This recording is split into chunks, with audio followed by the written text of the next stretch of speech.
আসসালামু আলাইকুম। ভারতের আছে স্লেজিং মাস্টার, আমাদের আছে কি?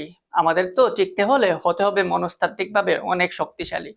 ঠিক তেমনটাই ভারতীয় ক্রিকেট বোর্ড আমরা জানি রিসেন্টলি তারা কোচ পরিবর্তন করেছে। রাহুল দ্রাবিড়ের পরিবর্তে বর্তমানে কোচের দায়িত্ব পালন করতেছেন গৌতম গম্ভীর। আর গৌতম গম্ভীর ক্রিকেট ক্যারিয়ারে কতটুকু স্লেজিং করতে পারেন তা আমরা জানি, কিন্তু এই মুহূর্তে তিনি ভারতের যে বেঞ্চে ডাগ আউটে থাকবেন সেখানে বাংলাদেশের প্রতিপক্ষ হিসাবে তিনি কতটুকু স্লেজিং করবেন আর তার প্লেয়ারদেরকে কিভাবে স্লেজিং এ উস্কে দেবেন সেটা দেখা যাবে ম্যাচে।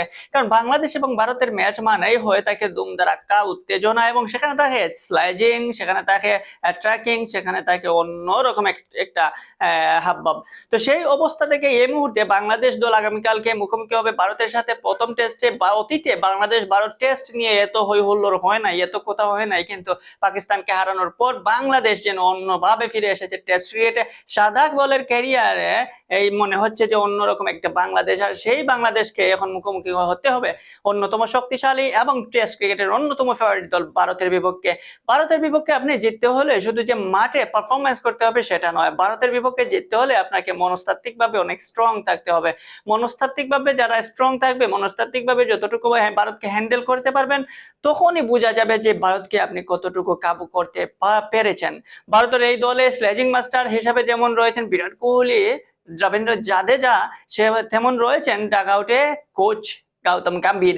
বাংলাদেশ ক্রিকেটে আমরা জানি বাংলাদেশের ক্রিকেটে দলে তেমন একটা স্লেজিং করার মতো তেমন একটা মানুষ দেখা যায় না। শুধুমাত্র শরীফুল ইসলাম রিসেন্টলি কিছুটা স্লেজিং করে থাকেন, বা তানজিম সাকিবের অ্যাগ্রেশন কিছুটা হলেও প্রতিপক্ষকে কিছুটা হলেও একটু গাবড়ে দেয়। তবে সেই সব কিছু বাদ দিয়ে এই মুহূর্তে বাংলাদেশ নামতেছে ভারতের বিপক্ষে, আর সেখানে ভারতের বিপক্ষে টেস্টে শরীফুল নাই, তানজিম সাকিবও নাই, রয়েছেন সাকিব আল হাসান। ভারতের স্লেজিং এর জবাব দিতে পারবেন কি একা এই অলরাউন্ডার? দেখা যাবে মাঠে। তবে এই মুহূর্তে বাংলাদেশ ক্রিকেট দলে সবচেয়ে বড় চিন্তা ভাবনা হচ্ছে মনস্তাত্ত্বিক ভাবে সেট আপ টাকা। কারণ মনস্তাত্ত্বিক গেমে আপনি মনস্তাত্ত্বিক ভাবে যদি স্ট্রং না থাকেন তাহলে আপনি হেরে যাবেন। যেমন রোহিত শর্মা গতকালকে একটা কথা বলেছেন যে ভারতকে সবাই চায় হারাতে, একটু না হয় হারানোর আগে একটু আনন্দ করুক। তার এই কথা থেকে বোঝা যায় যে তিনি বাংলাদেশকে কিছু হলেও হেয় করে বলছেন যে ভারতকে হারানোর আগে যেভাবে আনন্দ করতেছে সেটা আসলে ম্যাচ শেষে বোঝা যাবে কার আনন্দ কে করে। তবে রোহিত শর্মার এই কথার জবাব কিংবা মনস্তাত্ত্বিক ভাবে সেই কথাকে আপনি কতটুকু নিতে পারবেন সেটা হবে ম্যাচে, সেটা হবে দেখা যাবে।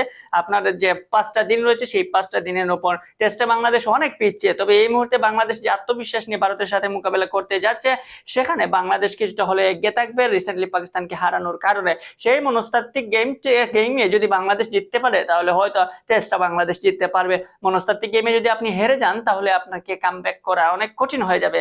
সো এই বিষয়ে যদি বলা যায় তাহলে এই মুহূর্তে বাংলাদেশের মূল প্রতিপক্ষ হবে ভারতের স্লেজিংটা, মনস্তাত্ত্বিক গেমটা। মনস্তাত্ত্বিক ভাবে বাংলাদেশের প্লেয়াররা কতটুকু নিজেদেরকে সামলে নিতে পারবে, কতটুকু নিজেদেরকে টিকিয়ে রাখতে পারবে সেটা দেখা যাবে ম্যাচে।